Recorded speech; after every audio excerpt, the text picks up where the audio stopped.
should schools be allowed to refuse children who aren't potty trained? 02078 862 2222 is the number, and tell us what you think. A quarter of pupils starting school next month won't have been taught how to use the toilet, according to the Kindred charity. A third of learning time each day is lost due to teachers being sidetracked by children who aren't school ready. Early years experts have linked the issue to a lack of development during the pandemic. What do you reckon, guys? Start with you, Marina. Do you think this is a parent thing? This is something the school should be taking on? Because there's going to be huge variance, presumably, on when children take this up and become potty trained. This is with the parents. So I've got a 3.5-year-old. I've got a 22-month-old. 3.5-year-old is going to be starting school next year, and he is potty trained. And I expect my almost 2-year-old will start potty training soon. That is my responsibility as a parent to make sure that happens. They're in nursery 4 days a week, so yes, nursery also does reinforce that training, but so they should be potty trained by the time they get to school.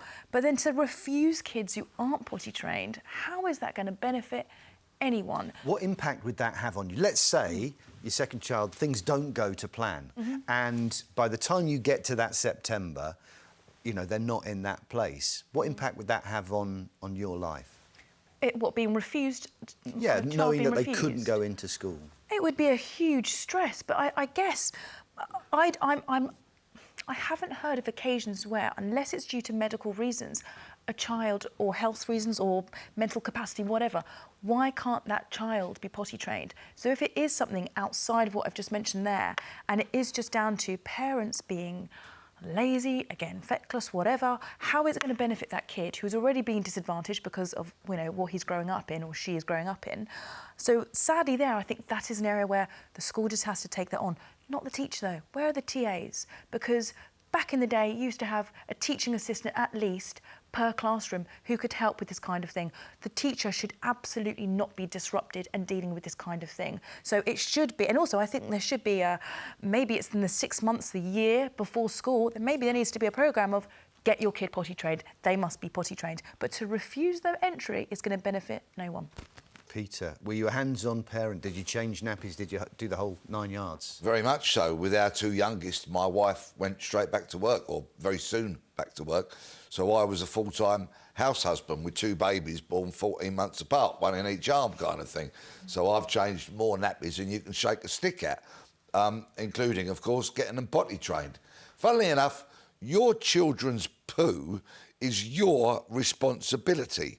Not a teacher's responsibility, not a teaching assistant's responsibility.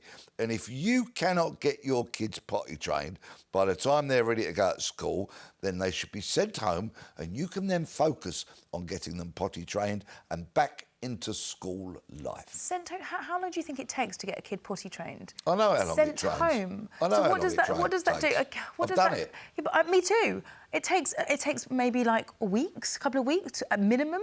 So you're saying send the kid home? What if the parents are working? Like, I just don't think that's a sensible way of dealing with this issue. And by the way, I do agree that it's a problem. In fact, I was quite shocked to read it's 1 in 5 parents surveyed said they did not think their children need to be toilet trained before starting reception. That's alarm bells. Like, why don't people think their kids need to be toilet trained before reception? But sending them back, also, that's quite punishing on the child. The child is probably already disadvantaged. But it's really punishing on the child teachers. will get a far better education if that. teachers are teaching and not changing nappies. I agree. In 1998, Labour started a programme called Sure Start. I don't know if you recall that, which kind of, in a roundabout sort of way, dealt with matters like this. Yep. Right, OK, we're going to bring in a parenting expert, Sue Atkins, now. Hiya, Sue. Are there any excuses for parents who just can't meet that deadline of the first day in school? So interesting hearing the debate, because I don't think shaming parents is the answer, but also perhaps an awareness programme run by, I remember Sure Start as well, and they would sort of approach that. Because why isn't a child potty trained at 5? I used to teach 35 4-year-olds, right, in reception. And if I was, hijacked every 5 minutes by a child who needed their nappy changed or had an accident, I wouldn't be teaching them. So we need to educate parents. I'm fascinated about when did this change? As a primary school teacher back in the day and deputy head, it wasn't my responsibility to make sure children were potty trained. Of course, if children have special needs or they have an accident, we are there to support, and the teaching assistant is there to support. But actually, I didn't train for 4 years at university, and the TA, we can't keep teachers, we can't retain TAs, and this compounds the problem. So we need to shift it back, not being, judgmental and shaming everybody, encouraging and pushing out the message that actually toilet training your child is your job as a parent. OK, so we're now seeing children who are reaching 3, 4, 5.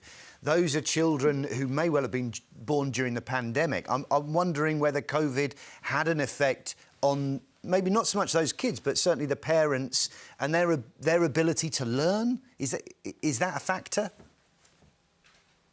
I think it had a bearing. Of course, even sociability and children's vocabulary and language development suffered because they weren't out in the usual environments playing with other children.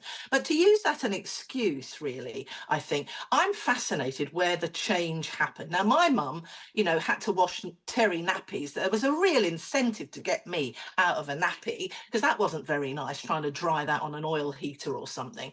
So I think there's a combination here of the nappies are so good nowadays that children are not uncomfortable. They don't even notice perhaps if they've had a wee. So there's that compounding it too. People are busy, people are working, and you do need a bit of a gap to give them, like Marina said, time to practice, have some accidents. Summertime is the perfect time to do that because you're out running around in the garden and stuff. You've got to have the mindset. You've got to have the kind of, oh, well, we're going to do it. We're going to have a few accidents, but let's get this life skill and empower our children and not rob them of the opportunity to become independent. Just a very quick answer from you, Sue. What's the perfect time to start with potty training? Because there may be parents out there that don't know or are sort of feeling their way and trying to work out with their child if it's any different from anybody else's. Yeah, well, it's round about the age of 2. And also children become very curious. They sort of follow you around. They wonder what you're doing, where you're going. So you can use that kind of approach to then start talking and seeing if they are more aware of when they've gone to the toilet after breakfast or something like that. And you have that intention of the potty and you reward them and clap and say how marvellous it is because it's a life skill. So you encourage them. I've got a whole host of stuff around this on my website. If you look at today's blog, of course, I've done the business on all of that for people that are struggling and unsure. And it's about supporting parents, not judging them, but on the other hand, shifting the responsibility back to the parents, in my opinion.